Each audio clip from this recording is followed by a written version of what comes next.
Hello and welcome to Die Rollin for the Exit the Game Advent Calendar with the ever traitorous Will. This is the third year of doing these Exit Advent Calendars and they've been amazing each year.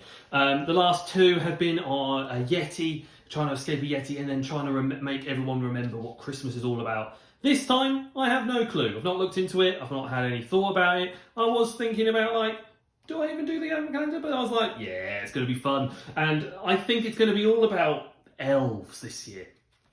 Elves. Just because of the front cover of this box. It looks like a little workshop. Looks like we just get trapped in the workshop, we've got to dig our way out. Probably the Yetis come back for revenge. Who knows? But let's find out what's going on in this calendar. We always start with a little introduction about the scene of where we're at, so we get an idea of where to go. And then we dive straight into the puzzle solving. So without any further ado, let us begin.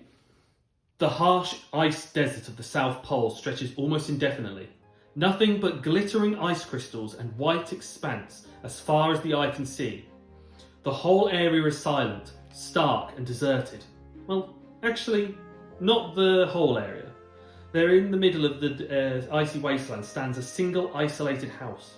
Actually, the word house might be misleading, because probably the strangest building you could ever imagine. It looks as though you could not decide whether to be a castle or a factory. Huge half-timbered walls surround the extent sprawling site, spiral staircases around the tower, oriels that are just out in the craziest of places. Ropes are stretched around the building along with pulleys rattle up and down.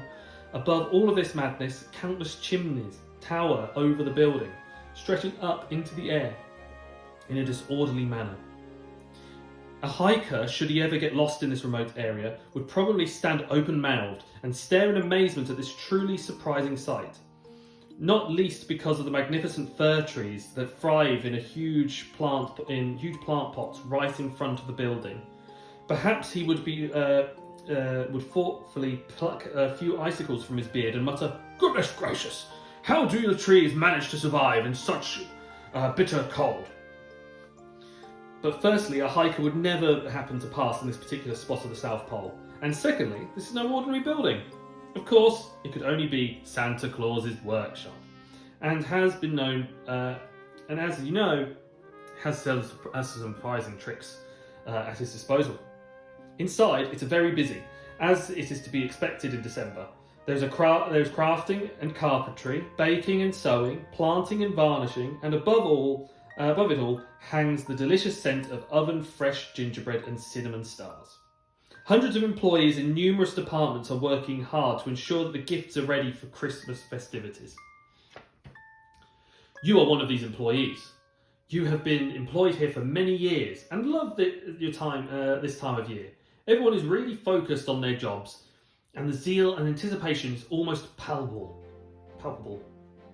You are working hard at your workshop, at your workbench, carefully making the most wonderful children's toys. You screw together a wooden rocking horse and lovingly smooth out the last splinters with sandpaper. Putting the toy aside, you head to the side table to get a steaming hot cup of tea, when rums. A tremendous vibration hits the building. Wrenches, hammers and nails fall on from the bench, banging and clinking into each other, and the ground trembles and seems to roll under your feet. Desperately you try to hold on to something, but everything falls, sliding and rolling onto the floor. In a panic, you crawl under your workbench to hide your head in your arms. What on earth is happening? In addition to the earthquake, a violent snowstorm seems to sweep over the building, shaking the wooden planks. How can it be? This morning there was absolutely nothing to indicate the change in the weather. Now suddenly huge amounts of snow are falling from the heavens. With sudden realization, you rush across the swaying floor to the window and secure the wooden shutters. You don't know how long it will withstand the mass of the snow though. Then you duck back to your workbench, protecting yourself from falling objects as best as you can. When the earthquake seems to subside somewhat, you venture out into the hallway where chaos reigns. Your colleagues run around in a mad panic. What's happened? Was that an earthquake? What should we do? That's no normal storm. Fear and helplessness are spreading. Benno, a old colleague, comes up to you and reminds you that you are the company's safety officer. Gosh, that's correct. How was I to forget that I am... You completely forgotten. How do I forget that? How do I forget that that is my job? Normally your task consists of showing the others once a year where to find the first aid kit, and to train them in what to do in case of a purely theoretical fire. Who could have guessed that there would have been a situation like this? We have to prevent panic from breaking out in the corridors. Benno's words tear from you from your thoughts. Shall I take the others to the staff room in the basement? It's reasonably safe there. You should look out for the boss and find out what's going on here. You nod necessarily and watch stunned as your colleague shepherds the staff in the direction of the stairs. As he leaves, he turns to you again. And remember that in a few minutes the locking mechanism will kick in. Good luck. Locking mechanism? Luck. You'll need it. You rush back into the workroom and hastily clear space on your table to spread out the worn plan of the workshop. Which is the quickest way to Santa's office? Your gaze wanders over the floor plan as always. You're amazed at how huge the building is. So many rooms. Suddenly you stop. What did Benno actually mean by locking mechanism? You muse the words, but don't really mean anything. Dimly you remember the safety training course, where there was talk of an emergency situations in which all the doors of the workshop would automatically lock. That's right. And there would be a hidden clues in each room where to open the doors again. It was some kind of safety precaution that you might just know, and how to read the clues. However, as far as you can remember, this complete lockdown has never occurred before. It's quite possible that this is just one of the countless stories that colleagues like to tell each other when the nights are long and dark. You lean wearily against the wall, partly to ensure that you can find a foothold again if the tremors return, but also because you suddenly feel responsibility weighing heavily on your shoulders. It is the utmost importance that we find out what's going on here. In the end, even Christmas could be at stake. Even if this quake doesn't damage or even destroy the workshop, things will be tight. With the delivery of gifts this year, Christmas could be a big disappointment worldwide. You must find Santa. When you take a deep breath, in situations like this, you like to rely on your gut feeling, and that tells you first of all you should strengthen yourself so that you are prepared for the challenges ahead. Resolutely you steer your steps towards the pantry, and are you ready? Then continue to door number 1 of December, and it begins. The Advent calendar begins. I've got the page ready to read next. So let's open it up and have a look at what we're dealing with this time. So as we open it up, it's like a nice workbench with all the things going on and a few different rooms that are going on. And we know that we're going to be starting down here because it's indicated by the number 1, which we will be filling out as we go. And then on the top, if I can make it out, we've got a load of post-it notes with little lists and some more clocks and things. And there's some things going on in there. So we might be dealing with these at some point because I kind of see like boldness, and I remember there's like always puzzles that do silly things like that, or it could mean nothing at all, and there could be a red herring for the entire game. So let's find out what's going on with this game and open up door number 1. But first we've got to read the little parchment, and then we can begin and actually try and see if I'm any good at solving puzzles. The door to the pantry is slightly open. Heart pounding, you enter the room. Once inside, you falter and catch your breath. You had expected that the storm and earthquake would have messed things up for you here, but the scene in front of you exceeds your fears. Many of the shelves that normally hold supplies have slipped or have fallen from their fixings. Lying on the floor is a mess of broken glass mixed with the squished and spilled food. What a sight! You're completely engrossed in contemplating the mess when the door slams and locks behind you. Immediately you hear a metallic click and a rattle, first in your room, then it seems to echo from every direction. Oh, that must be the automatic locking mechanism. Well, it was quite obviously not an old wives' tale. That also means that all the doors of the workshop are now firmly locked. You can only hope that the hidden clues are part of the story, which you can still open the doors. is also true. If not, you'll probably have to make ends meet here for a while. Speaking of supplies, you decide to quell the burgeoning panic with something sweet. Food to help calm the nerves. Your eyes wander to the broken shelves. You are happy to see that it is with jars of your favourite sweets still intact. Well, that is a good omen. As you take the jars off the shelf, you find the colleague Rudy's employee card behind it. He obviously has a weakness for these sweets and left his ID card while secretly snacking.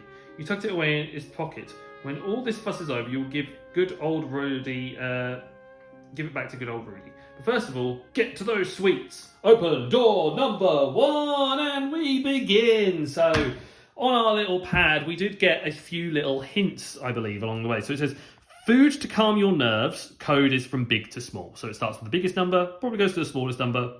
I've seen this in previous ones.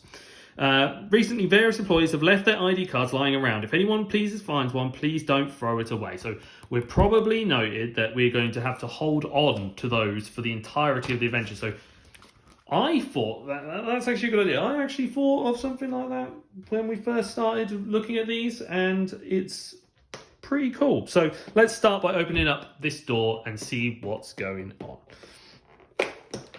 So inside, we got a bunch of cards, as you can see here, which we'll go over in a second. And let's have a look in the room, because sometimes the room has like little things, and it has like some lips, like lick it, like, okay. On the ceiling, you can see like a little, what's these little light. You see at the back some sweets on the top shelf. On the side wall, there's like a little heart wreath, chocolate wreath and things. I don't think there's going to be much in this room. The only thing of note is the maybe some stars on the floor, because sometimes it could be anything in that room is something that can help you towards solving the puzzle.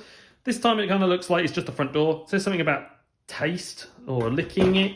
Am I just going to have to lick these cards to find out? I hope it's not, because otherwise I'm going to find out if it's all safe for me to lick. Right, so let's find out what's going on. So we've got our little card for Ruddy. So what I'll do is I think we'll take that and we'll put that to one side. So he's in the department of wooden toys, interestingly enough. As you can see, he's got a little department of wooden toys. So let me put that to one side and we'll keep that over there. We'll keep them in sight too for future. But inside we've got like a bunch of locked things which seem to have numbers on the locks and different sweets.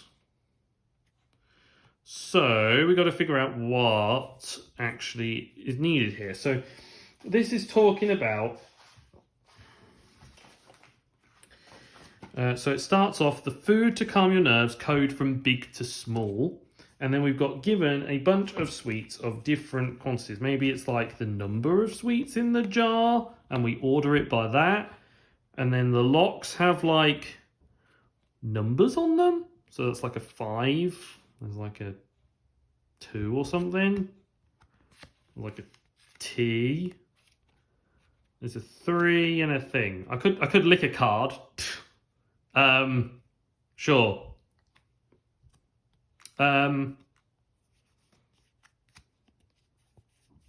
I don't think that did anything. So let's try and find out what's going on here. So let's have a look at these. So as we've got our 5 different sweet jars, and we've got Ruddy. So Ruddy's card, he likes his sweets. Ruddy, Michael, Carl, Hammer is kind of like the description that we've got on here. And I'm just going to try and see what's going on. So it says sort from big to small. So let's sort by the number of sweets in the jar. So I can see that one's probably one of the smaller ones. Then we go there. Then we see a jar of sweets with, maybe that's bigger. It's like it's difficult to tell with these things. Maybe like that, and then like that, then that, then that. So, but then it's the other way around because it's big to small. So I got it the wrong way around. So that way, that way, that way, that way, that way, that way. Let's see what's going on.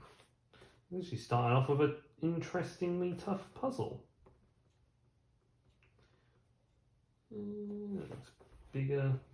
That goes there, that goes there, that goes there, that goes there. So, looking at these symbols, the locks have things going on with them that look a bit interesting. So you've got like what looks to be different numbers going into the locks. Like you can definitely tell there's a 3 there. Now I don't know whether that's to like, oh, that's the position that it should be, or that should be what we're all about, or whether I'm thinking about it completely wrong and there's something else that I'm completely missing. Is there anything else to indicate what's going on in the little clues? You're completely engrossed. Let's have a little look to see what's going on. ID cards. Took it away in your pocket. And first you give it back to Ruddy. But first get to those sweets. Looking at those sweets. Also I've noticed that on... okay, so that's another thing. Right, okay. So we've got the keys on this piece of paper. And those keys, we got 3 of them and different locks. So we're talking from big to small. So the biggest key, the smallest key. So you can see on them like different patterns and different shapes. So 2 of them I know we can unlock the sweet jars for, so which will be our numbers, right? So we can sort of figure out like which one's which, and then maybe the card numbers what we're looking for. We can try that first, and then we'll figure out if there's some other way. But it looks like, if I show you, we've got like, let's take one that I know I can see. So I think that one's 1. So if you look at the gold key, you can see that is sort of the lock to unlock this, and you see that's the keyhole. So it kind of looks like a little S. So I think that's going to be for the gold key, and it goes in order. So it looks like it's that's yellow, and it goes yellow. There's green, purple, and yellow. So we'll try and figure that out. So, but then maybe, so maybe the one that this is part of, so we go in order, and then it's the number of the colour of sweets that it's indicating on it, and then it's the order of the code is the biggest to smallest number. Right, it's a bit complicated, but we'll find it out. So let's start with the one at the top and work backwards. So this is number 2, so from that's number 2. Number 1 is a little U shape, which is this one. So it goes this one. So this one's the first one. So that's 1. That's 2. And then number 3 is that one. So which is, I believe, this key here. The one that looks like a 3, because it's kind of like a little arch. Yeah, you can see the 3 on it. So that's this one. So we've now got a 1, a 2, and a 3. So what we're going to now do is we're going to now count for each one based on what it is. So the first one is it got a little green ribbon around it, as you just about see. I'll try and zoom in for you. So it's got a little green ribbon. So I'm going to count in that one the number of green sweets. So in here there's 1, 2, 3, 4, 5. Yeah, 5. 1, 2, 3, 4, 5. So there's 5 sweets in that. So we know that there's a 5. We know in this one's the second one, so that's got a yellow ribbon. So we need to count the number of yellow sweets. So this one's got 1, 2, 3, 4, 5. So it's 5 yellow sweets. So 5, 5. And then this one is saying purple. So we want to count the number of purple sweets. So that's 1, 2, 3, 4, 5, 6. So the code that we're looking for is 5, 5, 6. So we can try that by putting that into our little code thing here. And now because it's saying in order from big to small, it will be 6, 5, 5 as the total order. So that's what I'm going to try as our first attempt. Probably won't be right, but it's at least a start of where we're going with this. So let's turn it over and see what we get. So we get a moon. We get moon, circle, if you can see on that. So if we so what we do is we look for the symbol, well, there is one next door to it, so you can see it there, moon, circle. But we have to follow the path as well. And if it leads to that door, then we are correct. So let's go 1, 2, 3. And it does. So we go up here, we go there, and then we follow the rooms around the board, and that leads us to this door. So we have solved day number 1, and we've now got an employee card to take along for the journey, and we now know that this door here is door number 2. I will mark that up ready for next time. But thank you so much for watching the first day of Advent. I have been the ever traitorous Will from Die Rolling, and until next time, guys, make sure you all stay safe or die rolling.